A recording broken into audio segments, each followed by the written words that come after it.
जय गजानन मंडळी, आज मी तुम्हाला दाखवते गुलकंद घरच्या घरी कसा बनवायचा ते। त्याच्यासाठी आपण इथं गुलाब पाकळ्या घेतल्या, त्या पाण्यात ठेवल्या।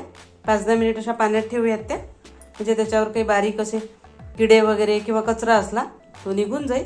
आता हे नळाखाली खळखळून धुवून घेऊया। धुतल्यानंतर कॉटनच्या कपड्यावर अशा त्या पसरवून द्यायच्या आणि सुकू द्यायच्या, म्हणजे त्यात जो पाण्याचा अंश असतो ते पाणी नको राहायला। या पद्धतीने आपण आता या सुकून घेतल्या। बघू शकता तुम्ही, पाणी नको त्याला राहायला, म्हणजे कारण की आपला मग गुलकंद खराब होऊ शकतो पाणी जर राहिलं त्यात। तो अगदी अशा कोरड्या गुलाब पाकळ्या कॉटनच्या कपड्यावर पसरून द्यायच्या। आता आपण काय करूयात, जेवढ्या गुलाब पाकळ्या आहे त्याच्या अर्धी खडी साखर घेऊयात। अशी धागेवाली मिश्री म्हणतात त्याला, खडी साखर म्हणतात। आणि बडीशेप आणि इलायची इतक्या कमी साहित्यापासून तुमचा छान गुलकंद तयार होऊ शकतो घरच्या घरी। आणि अंगणातल्या जर गुलाब पाकळ्या असल्या तर काही विचारूच नका। आता माझ्याकडे तर नव्हत्या, तुम्ही या बाजारातून आणल्या। गावरानी जो गुलाब असतो आपला, गावठी गुलाब म्हणतो आपण त्याला, त्या जर पाकळ्या असल्या तर अतिउत्तम, त्याचा खूपच छान होतो। नाही तर मग बाजारातून आणायचा। आणि हे सगळं साहित्य एकत्र करून खलबत्त्यात कुटून घ्यायचं। आता खलबत्त्यानं बारीक करून घेऊयात। आता हे सर्व केलंय आता आपण बारीक। असं खलबत्त्यामध्ये बडीशेप, इलायची आणि खडी साखर असं बारीक करून घ्यायचं।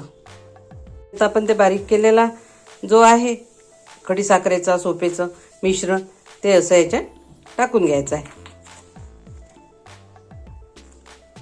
हाताने असं कुस्करून घेतात, पण आता तो साठवणीतला प्रकार आहे ना, तर तो आपण इतका हाताने जरी कुस्करला तरी हँड ग्लोव्ज वगैरे घालून तुम्ही कुस्करू शकता। तो तसं नको करायला, कारण की साठवणीतला पदार्थ आहे, खराब नको व्हायला। म्हणून असं मी चमच्याने आता ते मिक्स करून घेते।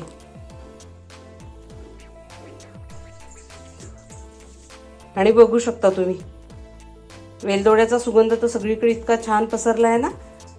या पद्धतीने आपला गुलकंद आता तयार होतो।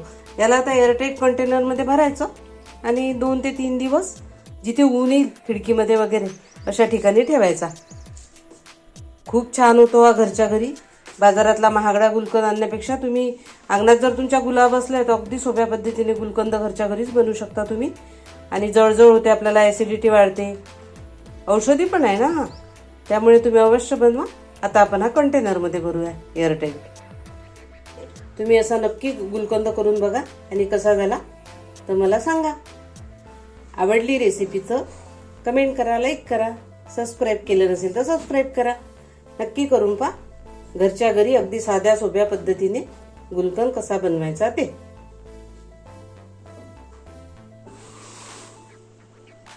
तुम्ही बघू शकता, एअरटाईट कंटेनरमध्ये भरल्यानंतर असा उन्हामध्ये ठेवून द्यायचा आणि झाला आपला घरच्या घरी गुलकंद तयार। नक्की ट्राय करा।